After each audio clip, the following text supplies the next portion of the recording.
los millones y millones de axones de las células de la retina, o neuronas de la retina, saldrán hacia el nervio óptico. Y la papila es lo que ustedes están viendo en su imagen arriba a la izquierda, en un circulito verde. Ahí está la papila.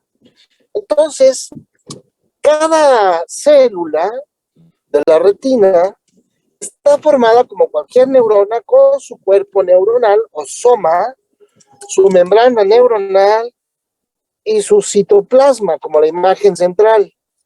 El citoplasma recorre o está cubriendo todo el interior del cuerpo celular. Ahí ven el núcleo, ven aparatos de Golgi, algunas que otras mitocondrias, etc. Sin embargo, en el caso de las neuronas, como en este caso, el axón recorre y camina como el ejemplo que ven a la derecha arriba. Hay 3 neuronas con sus axoncitos que los están sacando por el nervio óptico. El citoplasma de la neurona avanza hacia el axón y nada más que ahora se llamará axoplasma. Y resulta que el axoplasma tiene un movimiento centrífugo, es decir, del centro de la periferia, que equivale a lo que se va a llamar flujo axoplásmico. En las dos imágenes inferiores del lado derecho, una especie de cascada, es la papila, ejemplificada con el flujo axoplásmico saliendo del globo ocular a través del nervio óptico en la papila. Ese movimiento o flujo exoplásmico es a lo que se le ha dado el valor de lo que es la función visual. Es decir, el impulso visual, más bien el estímulo visual o imagen, entra a través de los medios transparentes del ojo, es recibido por las células, conos y bastones de la retina y transforma una señal en un impulso eléctrico que ahora además mueve al axoplasma en ese flujo exoplásmico y que permite la función visual. Bien, entonces lo normal es que la imagen inferior izquierda vean la papila con sus bordes como lo hemos estado definiendo y como hemos estado viendo, que es entonces la función de la vía visual. Resulta que en este esquema que ven ustedes acá, vamos a ejemplificar qué es lo que sucede con los axones. Imaginémonos cuando vamos al estadio a un partido de fútbol, en el estacionamiento la gente va dispersa, ¿sí? Y cuando llega a la puerta del estadio se empieza a acumular, se empieza a aglomerar, ay, espérame. Perdón. Si se llega a cortar me avisan, chavos, ¿no? Miren. Sí, doctor. Vienen las neuronas y salen por acá. Vienen los axones y salen. Entonces, cuando vamos al estadio, pues resulta que en el estacionamiento toda la gente va dispersa, pero cuando se acerca a la puerta se amontona. Doctor, todavía no se ve. ¿Sí se ve? No. No se ve, doctor. No, doctor. Se cortó, ahí vamos, no se preocupe. Es que sí, a veces falla esta parte. Es lo que todavía no puedo perfeccionar. ¿Ve? Vamos a compartir pantalla, se cortó.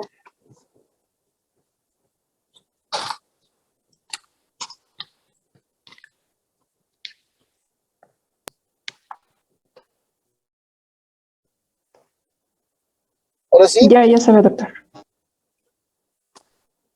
Vamos a ver si no se me vuelve a cortar. Miren, entonces las neuronas llegan acá y salen, ¿sí? Pero como les decía cuando en el estadio, cuando llegan a la puerta se amontonan. Entonces eso es lo que sucede esto es lo que sucede. Llegan los axones, pero como están tan apretados, fíjense cómo llegan y se levantan tantito para poder salir. Esta elevación es lo que me da los bordes de la papila. Y el centro, un pequeño hundimiento, es lo que me da el brillito que vemos central, que es la depresión fisiológica. Ahora vean la imagen arriba a su derecha, chiquita que está, de fondo de ojo. Entonces veo la papila con sus bordes, los bordes me lo dan el levantamiento de los axones al querer salir por la papila. La depresión fisiológica es el centro, y que se ve un puntito blanco arriba, aquí, un puntito blanco ahí arriba. Esa es la depresión fisiológica. Y me faltaría nada más completarles a ustedes diciéndoles que hay una arteria con 4 ramas y hay una vena también con 4 ramas venosas, ¿sí? Entonces, ahí tenemos todo perfectamente bien. No olvidemos esta estructura, porque tengo entonces el nervio óptico, tengo la salida de los axones con el flujo axonal, la llegada del flujo arterial y el retorno venoso en esa arteria vena de la retina. Bien, entonces eso es en condiciones normales. ¿Qué me falta platicarles? Me falta platicarles que el nervio óptico además pues, está envuelto por las meninges, igual por la aracnoides, y tendrá un espacio aracnoideo, también un espacio subaracnoideo, el nervio óptico. Bien, vámonos entonces a este ejemplo. Es cuando tenemos nosotros una lesión tumoral que aumenta evidentemente la presión intracraneal. En la cavidad craneal tenemos nosotros 3 elementos continuamente. Tenemos el cerebro, tenemos el líquido cefalorraquídeo y la sangre que está circulando en ese momento. Cuando yo tengo una lesión, como ese tumor que ven ahí en la resonancia magnética, aumentará la presión intracraneal seguramente y aumentará la presión sobre el espacio subaracnoideo cerebral. Muy importante que guarden también la imagen que está abajo a su izquierda, donde veo el globo ocular y el nervio óptico, y alrededor del nervio óptico un espacio que es el espacio subaracnoideo perióptico, también con líquido. Líquido que se comunica con el espacio subaracnoideo cerebral. En la imagen inferior veo el espacio subaracnoideo, está en rositas la aracnoide, con las trabeculaciones y el espacio subaracnoideo. Bien, ahora aquí algo muy importante. Recuerden que el espacio subaracnoideo cerebral se comunica con el espacio subaracnoideo perióptico. O sea, está comunicado. La diferencia son los tamaños, o sea, el tamaño. Por eso, ya les comento, en los vasos comunicantes, pues el tamaño va a diferenciar, aunque sea la misma comunicación. Por ejemplo, aquí tenemos, si en el espacio subaracnoideo cerebral me aumenta la presión de ese espacio 10 veces, al aumentar 10 veces aquí, en un espacio de mucho menor tamaño, como el espacio subaracnoideo del nervio óptico, me aumentará 100 veces. Eso es algo muy importante porque significa que vamos a tener un incremento mucho más severo del espacio subaracnoideo perióptico. Bien, ya que tenemos esa reflexión, entonces vamos a ver qué sucede cuando aparece una lesión tumoral que aumenta o que hace efecto de masa y aumenta la presión del líquido cefalorraquídeo del espacio subaracnoideo cerebral. Evidentemente también me aumentará la presión, como ya vimos, mucho más severamente del espacio subaracnoideo perióptico. No pierdan de vista la imagen inferior izquierda de ustedes. Ahí vean cómo se está aumentando la presión ya del líquido, y el aumento de la presión ocasiona lo siguiente. Empezamos entonces, eso se los voy a dictar. Número uno, aumento de la presión intracraneal. Y eso, adelante, una flechita. ¿Cómo se manifiesta? Cefalea. ¿Sí? Cefalea. Número 2, aumento de la presión del líquido cefalorraquídeo, LCR, pone LSR, el líquido cerebral, del espacio subaracnoideo cerebral. ¿Cómo se traduce? Más cefalea. Clínicamente llevo más cefalea. Número 3.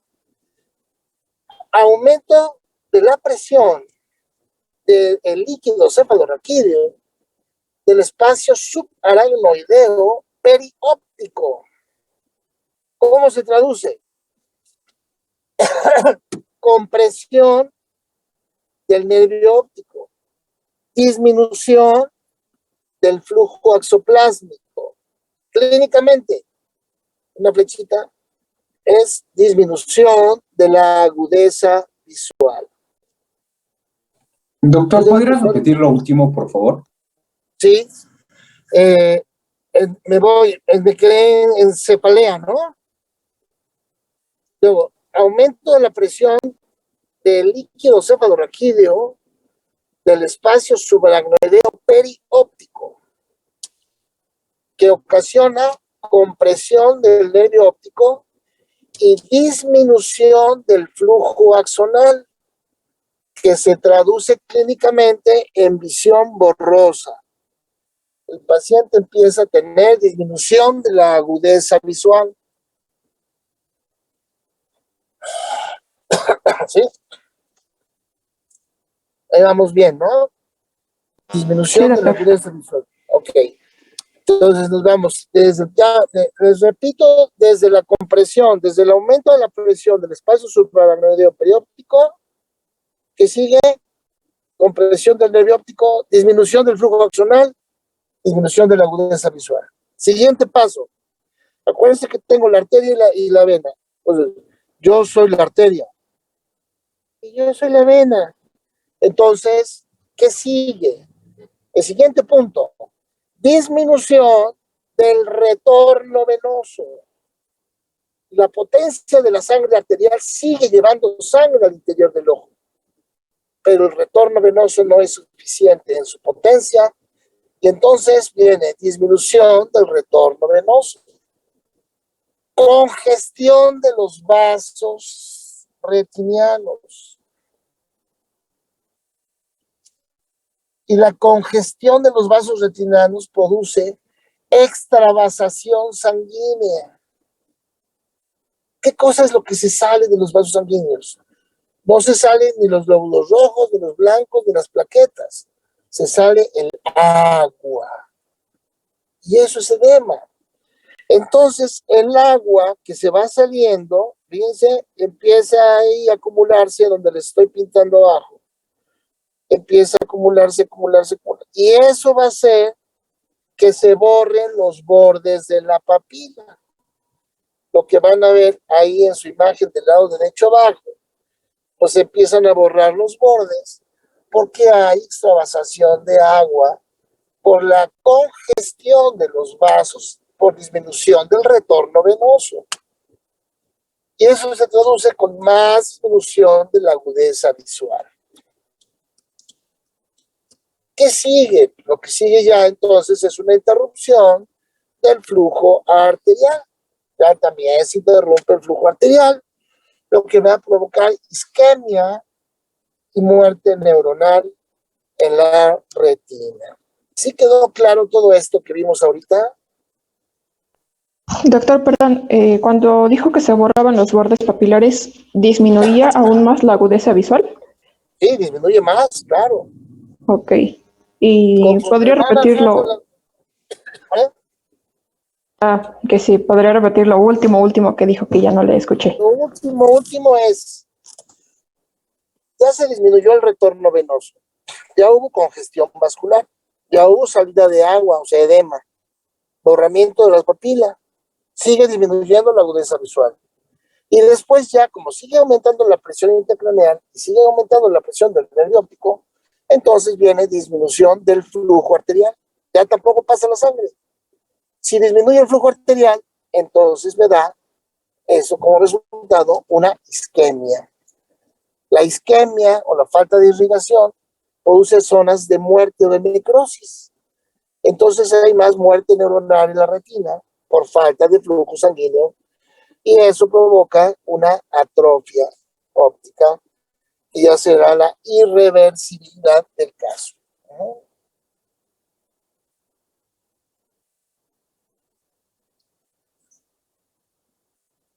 Si yo sumo, entonces, clínicamente, la presencia de papiledema, más cefalea intensa, más vómito, entonces tengo como resultado el síndrome de aumento de la presión intracraneal, que seguramente lo voy a ver por lesiones ocupativas o aumento de la presión, como lo vamos a ver ahorita. El papiledema tiene 4 etapas. Una etapa de inicio, que es la imagen superior derecha, porque la imagen inferior izquierda es el fondo de ojo normal. Y arriba a la derecha, vean cómo la papila se empieza a borrar los bordes. Es un papiledema en fase de inicio. Ya cuando pasa un tiempo, ya totalmente borrados los bordes de la papila, hablamos de papiledema crónico o papiledema de fase de estado. Y posteriormente, cuando ya es irreversible, aunque vuelvo a ver los bordes de la papila, pero ahora es una papila que se ve blanco nacarado, así lo describen los libros, y corresponde a la atrofia óptica. La atrofia óptica o atrofia de la papila óptica significa que tenemos un daño irreversible, una ceguera irreversible. ¿Qué es lo que ven? Una especie de sol, la papila como una luz, como un blanco nacarado, dicen los libros, y es precisamente la atrofia óptica. También hay algunos cambios en los cruces arteriovenosos, disminuyendo el tamaño de los cruces, o un brillo intenso que aparece en el dorso de los vasos sanguíneos, denominado hilos de plata, y que corresponden a pacientes con hipertensión arterial. Hay muchas causas de papiledema, destacando todas aquellas con hipertensión endocraneal, o sea, aumento de la presión intercraneal, como los tumores cerebrales, el pseudotumor cerebro, los traumatismos con hematomas, con higromas, con cisticercosis, hidrocefalia, muchas cosas que iremos viendo también sobre la marcha que aumentan la presión intracraneal. 2 o 3 ejemplos, vean ahí una tomografía con un tumor y el borramiento de los bordes de la papila. O causas traumáticas que también pueden suceder, con disminución además del campo visual. ¿Alguna pregunta, muchachos, hasta acá?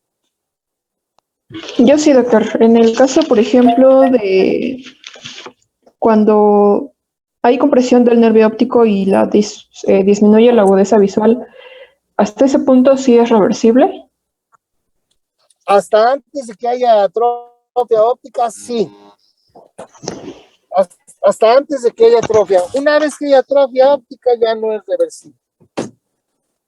Que es la última etapa del papiledema, cuando se ven las papilas,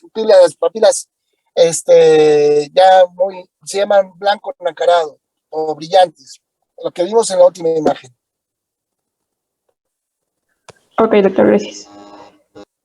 Y si tú tienes, mira, esa que ves ahí, sí está viendo, ¿no? Sí, doctor. Es la atrofia óptica. El paciente está ciego permanentemente. Todavía en la anterior, todavía aquí, aunque fíjense cómo está borrada la papila, pero todavía es reversible. Pero acá, vean cómo la retina en general, todo lo que es la retina, está muy pálida. Amoratada, azulada, ya está pálida, ¿no? Sí, doctor. Y en ese caso, ¿cómo se podría tratar? No, pues si ya tenemos esto de atrofia óptica ya no. Mira, No. ¿antes?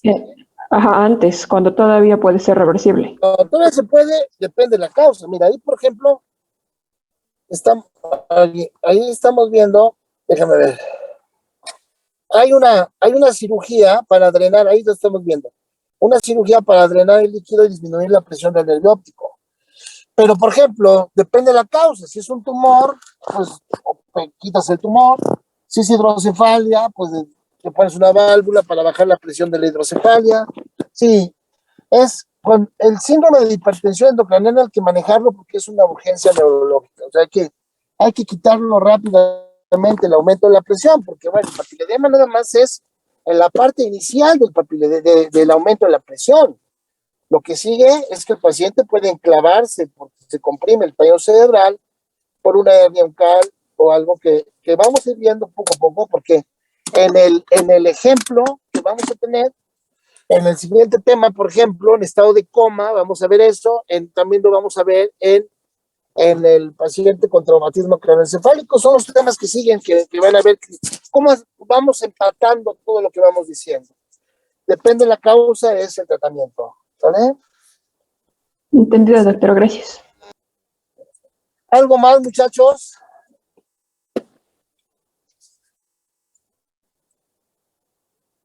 Creo que no, doctor. Muy bien. Bueno, pues entonces, niños, nos vemos mañana, ¿no? Sí, doctor, Sí, gracias. doctor. De acuerdo, doctor. Ándale, Gracias, Doc. nos vemos. Buen día, doctor. Hasta luego.